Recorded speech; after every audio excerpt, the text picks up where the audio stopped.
सभी देशवासियों को मेरा प्यार भरा जय भीम। एक्चुअली आपने जो मुझे क्वेश्चन पूछा है कि 13 साल की मेहनत करके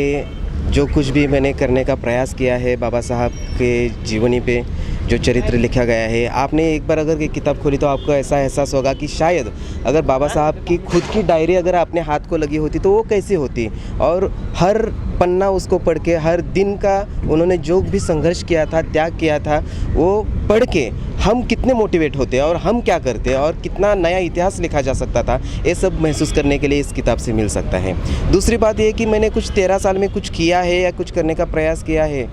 ये अगर बाबा साहब की जीवनी की तुलना करते अगर देखा जाए तो मुझे लगता है कि ऐसे अगर 13 जन्म मुझे मिले ना तो भी मैं यही करने का प्रयास करूँगा, क्योंकि इस किताब का अगर शीर्षक आपने देखा कि भारत भाग्य विधाता डॉक्टर बाबा साहेब अम्बेडकर, इसके बारे में आपको मैं कहना चाहूँगा कि अपने इस देश में एक ऐसा कहा जाता है कि एक कोई मतलब ऐसी देवता होती है जो बच्चों को पैदा होने के बाद आती है और चुपके से उनके मतलब माथे पे लिखती है, उसका भविष्य जो कुछ भी है नसीब है वो लिखती है और जाती है। तो मैं यहाँ पे कहना चाहूँगा कि 26 जनवरी 1950 के बाद इस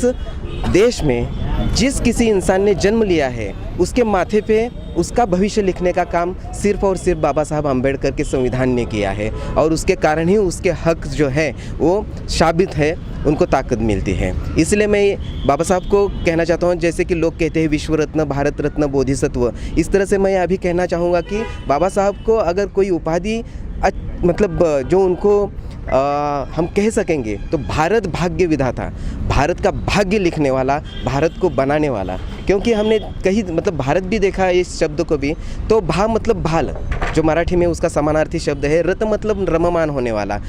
ज्ञान में रममान जो देशवासी है उन और देशवासी जिस देश में रहते हैं उसको भारत कहते हैं। और इसीलिए बाबा साहब को अगर देखा जाए तो जापान के कोयासन यूनिवर्सिटी से लेके पश्चिम के कोलंबिया यूनिवर्सिटी तक बाबा साहब के मतलब जगह जगह पर प्रतिमाएं खड़ी हैं, और उसके नीचे लिखा गया है कि सिंबल ऑफ नॉलेज, मतलब ज्ञान के बिना कुछ नहीं है। इसलिए मैं 23 साल से पुलिस डिपार्टमेंट में काम कर रहा हूँ, CID as a CID officer के। अभी फ़िलहाल मैं पुणे में हूँ। मैं जब मुंबई में पोस्टेड था उस वक्त मैं तीसरी मंजिल से इन्वेस्टिगेशन करते वक्त गिर गया था, और उसके बाद मैं 11 महीने तक बेड रेस्ट मुझे डॉक्टर ने बताई थी, मेरे पैर का ऑपरेशन हुआ था।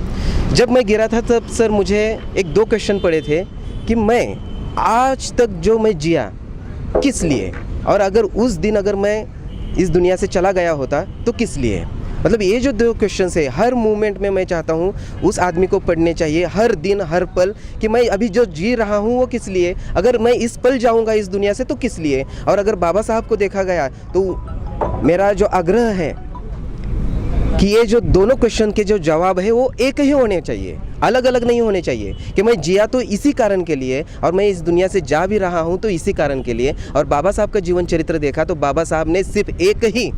काम के लिए, जो मनुष्य का उद्धार है, हर सबको समानता देनी है, उनके हक आबादित करने हैं, इसी एक कारण की वजह से वो जिए थे और उन्होंने निर्वाण प्राप्त किया।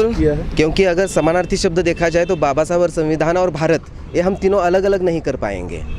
तो इसके बारे में ये ज़रूर मैं कहना चाहूँगा कि काफ़ी सारे लोग कहते हैं कि संविधान जो बना 2 साल 11 महीने 18 दिन वगैरह वगैरह वगैरह। और दूसरी बात, अगर हम भारत के इतिहास को पढ़ने जाते हैं तो हमको जो भारत के इतिहास में जो राष्ट्रीय मूवमेंट है, नेशनल मूवमेंट है, वो ज़्यादातर हमें मतलब जो सत्याग्रह है, क्रांतिकारक जो गट है वगैरह, उन्होंने जो किया है स्वतंत्रता मतलब हमें मिलवाने के लिए, तो ये इंसान कहाँ था। तो जब मैंने इनको पढ़ने की कोशिश की तब मुझे पता चला कि भारत का संविधान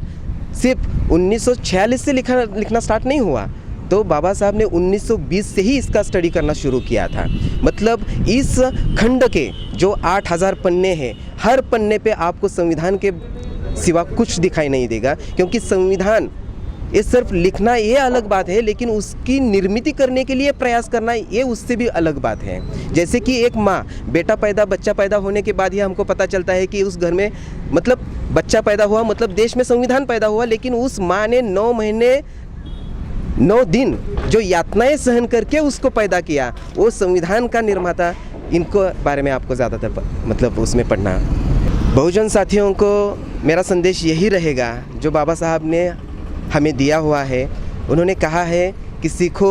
संगठित करो और संघर्ष करो।